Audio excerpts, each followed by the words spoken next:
Refused to let my husband bring his sick ex to our home for nursing, and now he accuses me of being heartless. I am 35 years old, female, and my husband is 39. We've been married for 5 years.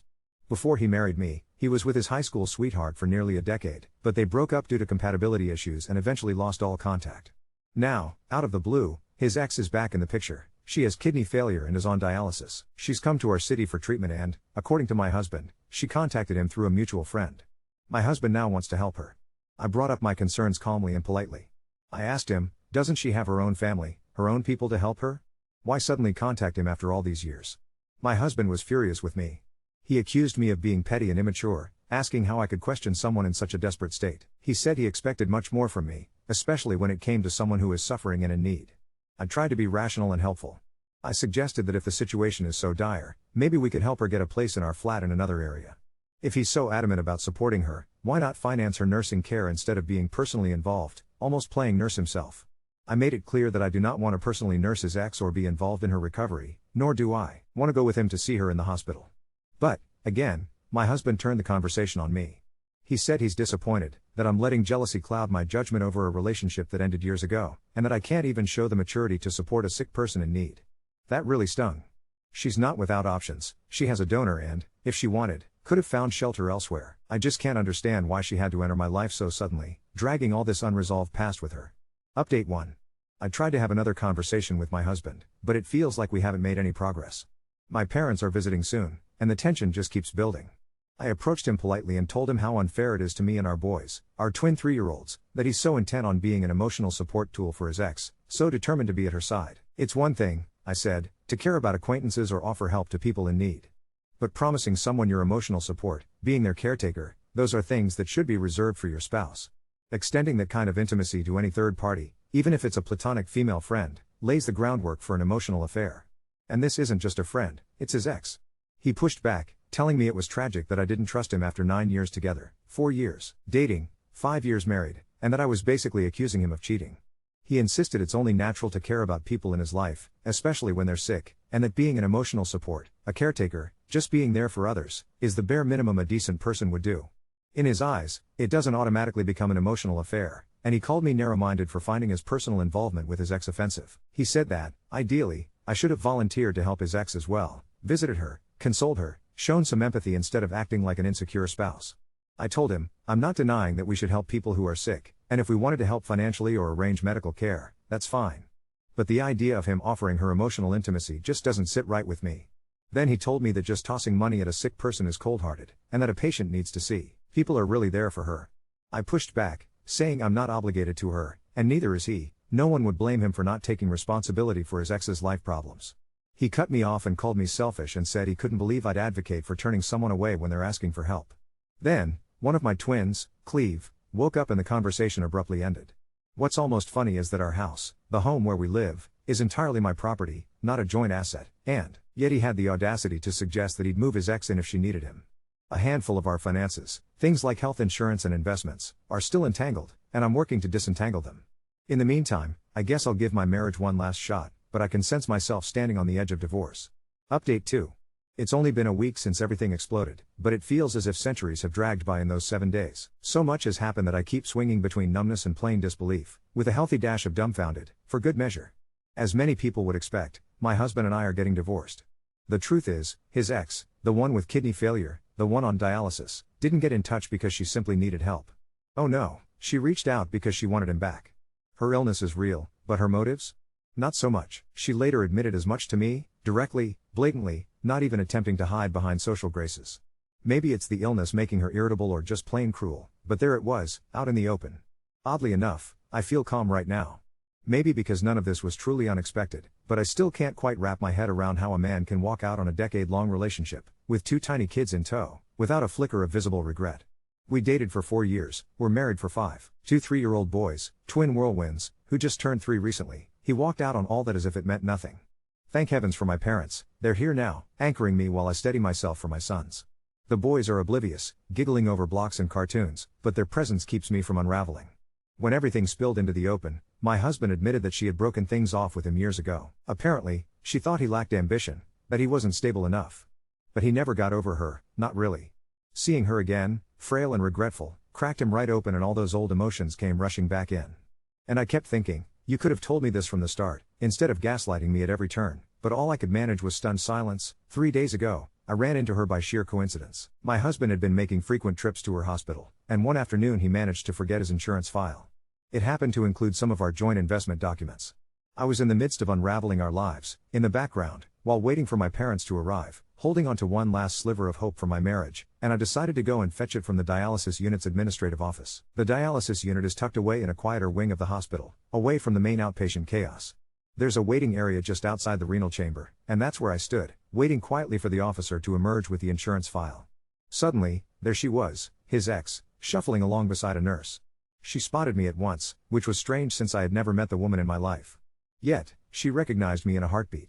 She asked the nurse to leave us alone for a minute. The nurse hesitated. It's not protocol to leave immunocompromised patients unattended, but she insisted. As soon as we sat down, she got straight to the point. You're his wife, right? I barely nodded before she went on. I was planning to ease you into this, but it's better that we meet now. There's no point beating around the bush. I know you think I'm intruding, but I never stopped loving him. I was the one who ended it, and I regret it so much. I want to be with him again, even if it's just for whatever time I have left. I swear on everything holy above the seventh sky, I am not exaggerating. Those were her words, verbatim. I snatched up the file and left, tongue-tied and shaking. In the corridor near the elevators, all I wanted to do was collapse into sobs, but there were nurses and patients everywhere, so I held myself together by force. When I got home and relayed it all to my husband, he didn't deny a single word. He looked at me and said he couldn't help how he felt. Being with her had made him realize he still loved her. At that point, I didn't have anything left to say. So, here I am, a single mother to twin boys. And honestly, I'm okay. I earn far more than my husband, and the house we live in? It's entirely mine. We're in a quiet, leafy residential block in the Southern Academic District, not far from the old university campus where I teach. I bought the 3-bedroom flat on the 4th floor 7 years ago, after a promotion that came with a generous curriculum development grant. My own savings cover the rest. Through all this, my husband barely contributed to the mortgage or the maintenance. It was always my property. When it all came out into the open, I asked him to leave. He packed and left, no dramatic scenes, no shouting. I told him, calmly, that if his heart now belonged to someone else, he should go. No legal obstacles. He tried to argue that we're financially entangled, which, honestly, is true, but that's all we really share now. The real headache is the shared investments and educational funds we set up for the twins. We have a joint mutual fund, a children's savings bond, and a small commercial stake in a co-working space near the railway junction. That co-working space is currently the cause of our most bitter dispute. Although I put in all the capital, the business registration has both our names on it, for tax convenience. It was all his idea, by the way. Now he's pushing to claim half the profits from the current lease cycle. My lawyer has already filed for a forensic accounting review to trace every rupee, to prove that the money was mine from the start. Just thinking about it all is exhausting, and that doesn't even include the rest of the legal untangling, the divorce itself, and the impending battle over custody. But I'm resolute. This is the end of one story, but it isn't the end of me or my boys. Update 3. Yesterday, for the first time since he left, I felt true fear settle in my bones. It was the sort of fear that starts dull and then goes sharp, like a needle that waits a beat before it bites. I'd wrapped up an early seminar, professor's corridor fraught with end-of-term edginess, and walked over to pick up the boys. The playschool matron looked up at me with a tight smile and said, "Their father already signed them out." For a heartbeat I couldn't understand the words. Then my body moved before my brain did. I called him, I called again, nothing, until he sent a single message, casually, as if this were the most normal thing in the world. Dialysis unit. Waiting room. They're excited. Come if you want. I have never driven so carefully while feeling so reckless. The hospital's renal wing has that sterile bite to the air, chlorhexidine and cold metal, and there he was, perched on a plastic chair with both boys on his lap, paper visitor bands looped loosely around their wrists like bangles they'd won at a fair. One of them, Cleve, was in those ridiculous lightning bolt socks, swinging his legs. My other son had his palms pressed to the fish tank glass, whispering little hellos to a sluggish goldfish. I could feel my heart hammering in my throat and still I kept my voice level. I asked him what on earth he thought he was doing bringing 3-year-olds into a high-risk ward, to an immunocompromised unit, to his ex's hospital, when even the nurses had signs up asking healthy adults to limit visits. A nurse overheard me and, bless her, marched straight over and told him exactly that. Patients in this wing don't need toddlers carrying daycare colds, no matter how adorable they are. This is not a playdate locale. He laughed it off in that smooth, careless way that used to feel like charm and now just feels like contempt. They should meet her, he said, as if a hallway encounter with a woman he left our family for could be funneled into their little heads as a manageable narrative. I didn't dignify that with an answer. I gathered my boys, my whole sky and 2 sets of fists tugging at my sleeves, and we left. The moment I strapped them into their car seats, I called my lawyer. By evening we had an emergency interim order granting me temporary physical custody and clearly stating that his visits are to be supervised by a court-approved center until a full hearing. There is also a line, bless every letter of it, that says no contact with the children on medical premises unless part of their own medical care. He texted me at 10:47 p.m. that I was being dramatic. For once, drama is exactly what saved my sons from being used as a prop. As if that weren't enough for one lifetime, this morning I learned something that made my hands go cold. A manager from the bank called about a discrepancy on a withdrawal request. I assumed it was connected to our co-working stake or the mutual fund. It wasn't.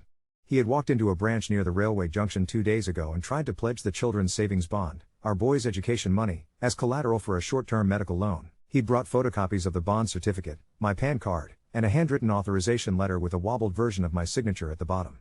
The manager recognized my name and held it, because we've met before at a campus fundraiser. He invited me to the branch to verify intent. The form they slid across to me had my name spelled correctly and the wrong slant to the R in my surname, that tiny slant you learn when you're 10 years old filling out practice notebooks. I would know my own hand anywhere. I swear on everything holy above the seventh sky, I have never signed anything to touch that account. By noon my lawyer had filed an injunction freezing all movement on the bond and notified the bank's fraud unit. I'm told the paper trail is a gift, CCTV footage, timestamps, the manager's note on the irregular signature.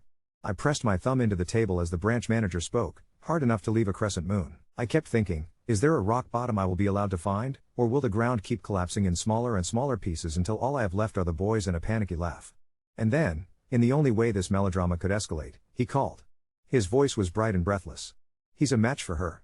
The transplant team has marked him as a viable donor, preliminary tests done, cross-match favorable, the whole ecstatic string of medical jargon delivered to me as if I should release balloons on the balcony. They want to schedule a surgery date, he said, and, this part made me sit down on the kitchen floor, she wants to marry him beforehand.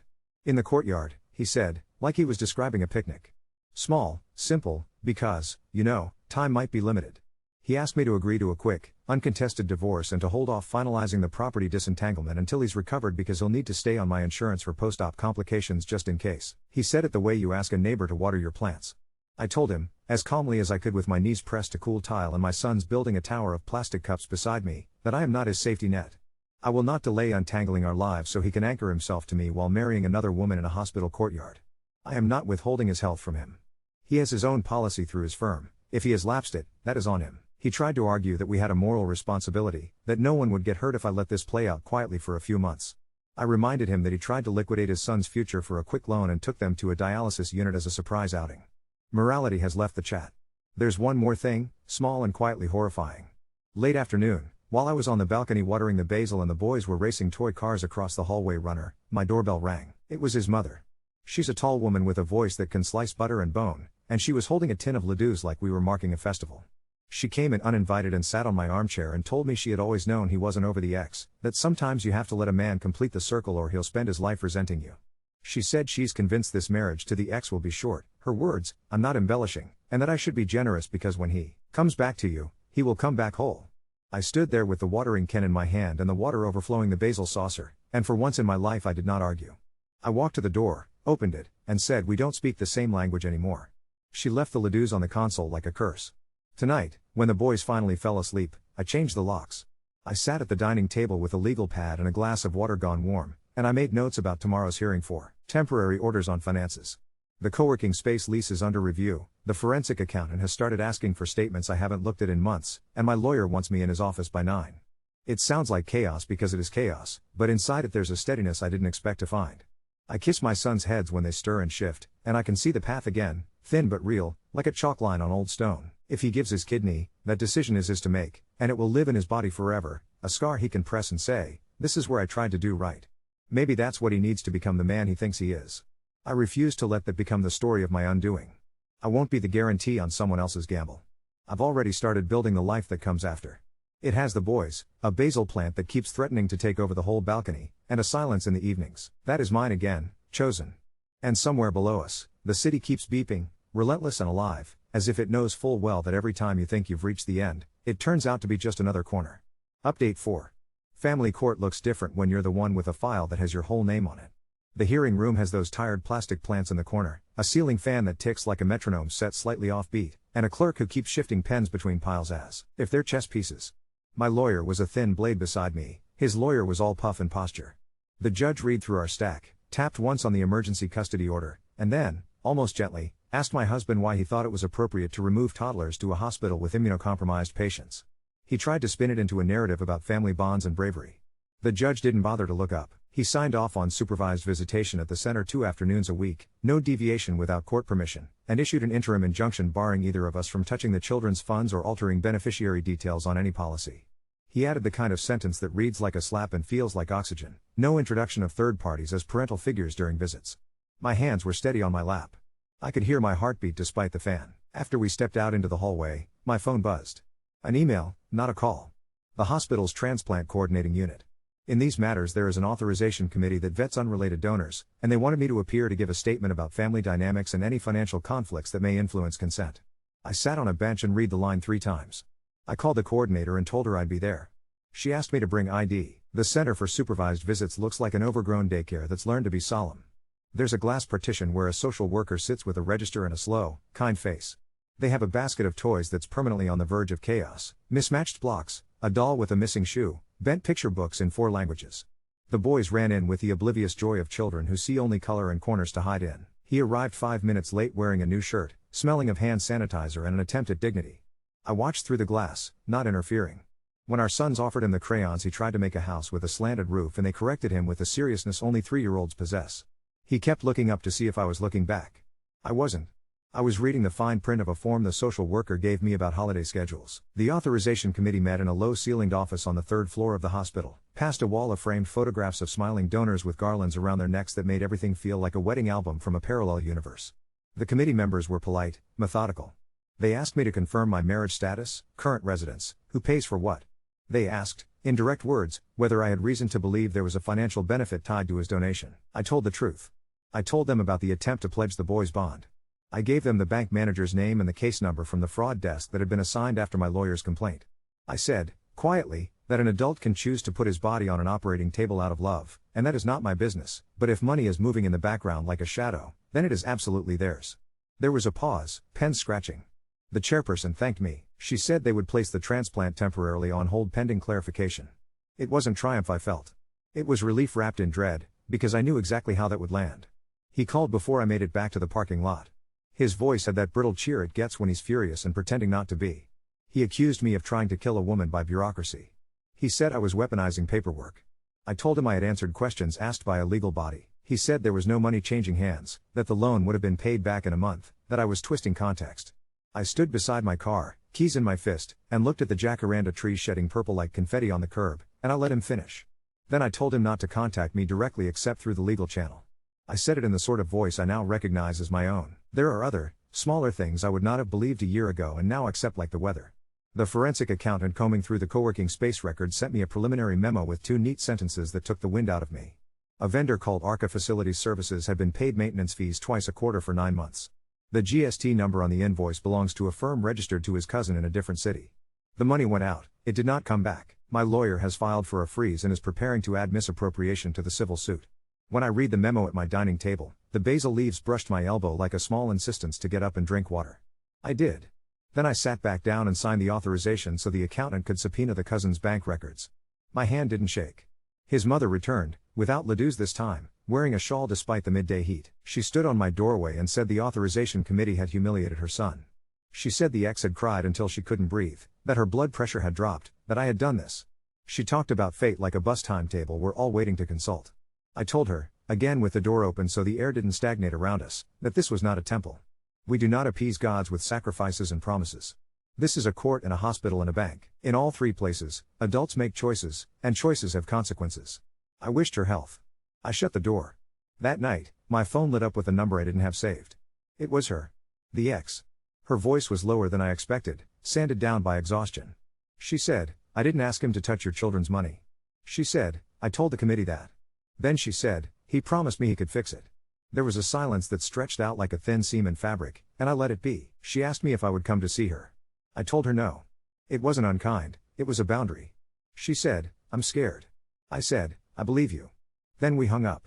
After, I found myself washing the boys' sippy cups with more attention than any plastic deserves, running my thumb along the ridges as if the world could be made clean by friction. On campus, the monsoon finally broke open in one of those sudden rainstorms that make every window look like a watercolor. I walked across the courtyard with my umbrella doing its best and failed, sandaled feet slapping on the stone. A junior colleague handed me a thermos of ginger tea without comment. My students submitted their term essays in a stack held together with a rubber band, and one of them wrote about the ethics of care in a way that made me sit back in my chair and breathe in a little deeper. After class I stood in the corridor and watched the rain swallow the far end of the quad. In that washed-out light, everything looked briefly manageable. Today at the visitation center, the boys built a tower that refused to be symmetrical. He tried to show them a video of a cartoon on his phone and the social worker tapped the glass and shook her head in a tiny movement so restrained it could have been a blink. He put the phone away. He asked them if they wanted to draw fish and my smaller son drew 3 blue ovals and then, out of nowhere, a tiny red square in the corner of the page. When I buckled them into their car seats later, I asked him what it was. He said, "Hospital window." I put the drawing on the fridge when we got home and found myself rearranging the magnets around it like a ritual.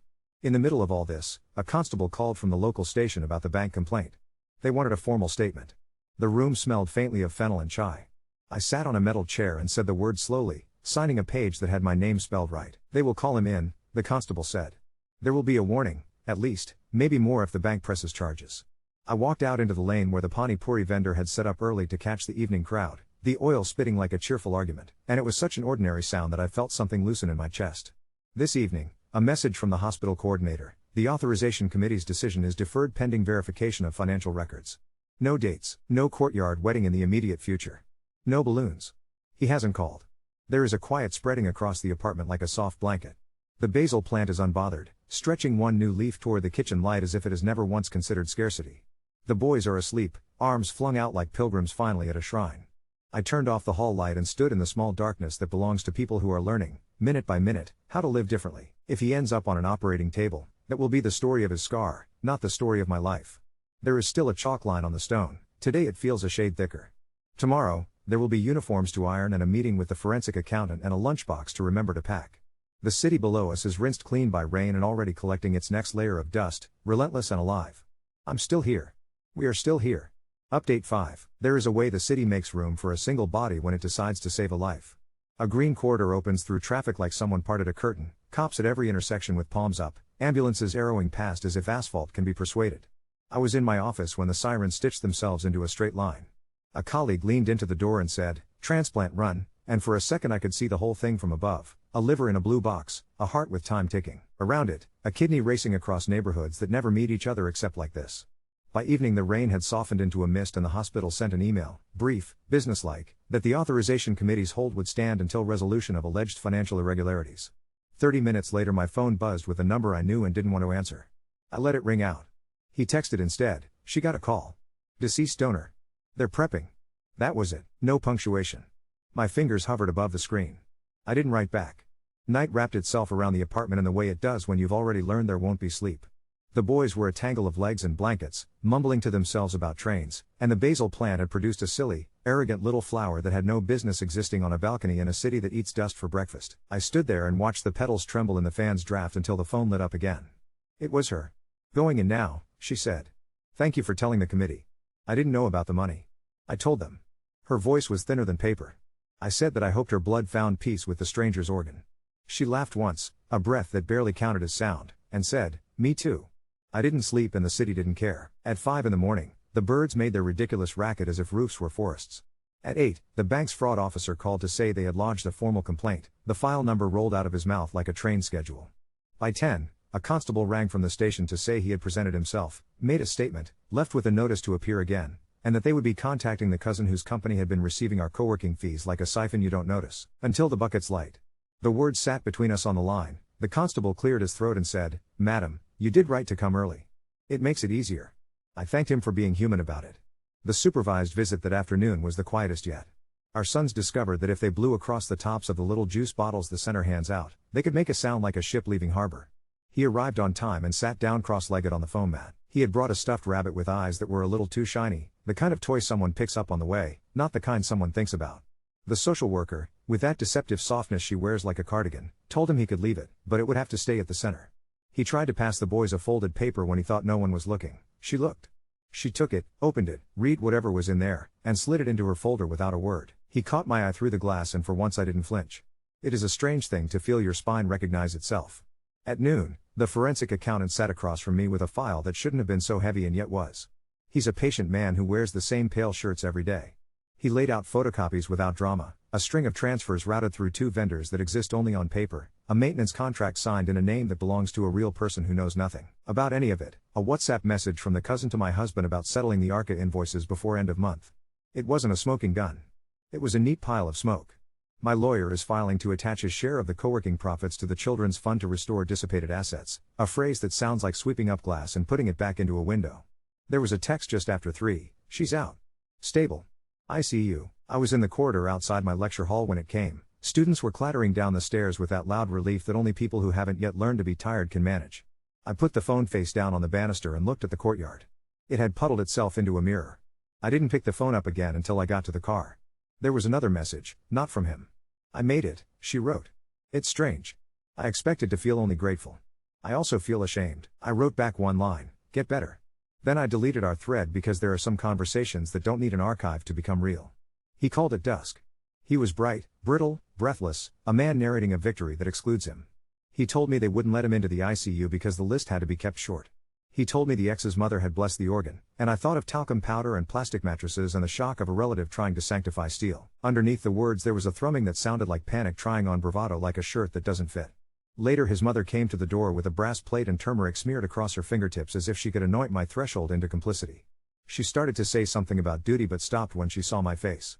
I told her the boys were asleep and the doorframe did not need protection from a god who hadn't shown up in our hallways yet. She stood there, stubborn and sad, then turned and left the little brass plate on the floor like a landmine. I stepped over it carefully, not out of fear, but because turmeric stains. The hospital coordinator called the next morning. Her voice was the opposite of the sirens, low, precise, studiedly calm. She said the transplant had gone well and that, because it was a deceased donor organ, the committee's hold on unrelated donations no longer applied to my husband, but that their ethics team would still be reviewing the circumstances around the attempted pledge of minors' funds. She asked me to confirm that I would provide the police case number. I read it out to her. She thanked me. She used my full name like a formality and it felt like somebody acknowledging that my life is not a footnote in his. At school pickup the matron brought out our sons in 2 small hurricanes wearing paper crowns they had stapled themselves. There is no dignity quite like that of a 3-year-old in a crown. We got home and the boys decided the basil plant was a jungle and the dining table a cave and that we needed to whisper to get past the lions. There is such relief in the tyranny of pretend. He didn't show up to the next supervised visit. The center's clock ticked and ticked. The boys built a fort out of couch cushions and I read the laminated rules on the wall twice. The social worker noted the absence in her register without comment. On the way home, at a traffic light, a scooterist with improbably pink gloves revved impatiently and I let myself laugh quietly because this is the only city where people dress their hands in neon. By evening, a constable called to say he had been picked up for questioning because the cousin, confronted with bank statements, had set his name into a recorder and the recorder had not objected. We have to follow due process, the constable said, the words rolling out with the weight of a well-used phrase, but he may not go far from town until he signs certain documents. My hands were steady on the edge of the kitchen counter, the boys were in the living room debating, very seriously, whether lions drink from cups or bowls. I put the kettle on and watched the water go from flat to alarming. It should have felt like triumph. It didn't, it felt like air finally entering a room that had been closed too long. There was one more message, and it didn't come from the person I expected. It was her again, the newly transplanted woman whose name has built a tent over my days. She wrote, I told him no. 3 words, unadorned. Then another line, as if she remembered to be kind to a stranger, for what it's worth, I see it now. I won't marry him. I'm going to try to live a small life that belongs to me. I sat down on the floor between the couch and the toy truck that's missing a wheel and let that sentence run over me like rain. There's still the property hearing next week and the accountant's next neat set of smoke, and a prosecutor who may or may not decide that an attempted pledge crosses a line from foolish to criminal. There's a school notice about costume day taped to the fridge that is far more urgent to 2 small people than anything a judge will ever sign. There's a basil plant threatening mutiny and a new toothpaste I bought on impulse that tastes like childhood. I ironed 2 tiny uniforms while the news read itself aloud from the television in the other room. Somewhere in the middle of a segment about monsoon potholes, my phone vibrated with an email from his lawyer suggesting a without prejudice conversation about settlement. I forwarded it to mine and turned the iron off. The room smelled like clean cotton and rain sneaking in from the balcony. It is astonishing how ordinary the shape of a new life can be when the extraordinary has already spent itself. I am not waiting for sirens anymore. I am packing a lunchbox with a banana and 2 biscuits and a note that says, you are brave and kind, because both things can be true at once. Tomorrow, we will walk to school past the jacaranda that has emptied itself onto the pavement. The boys will stomp the purple into confetti. I will hold their small hands and step over the parts that stain. The chalk line on the stone is still there, Not a path I'm clinging to anymore, but a boundary I drew myself, thick and unmistakable.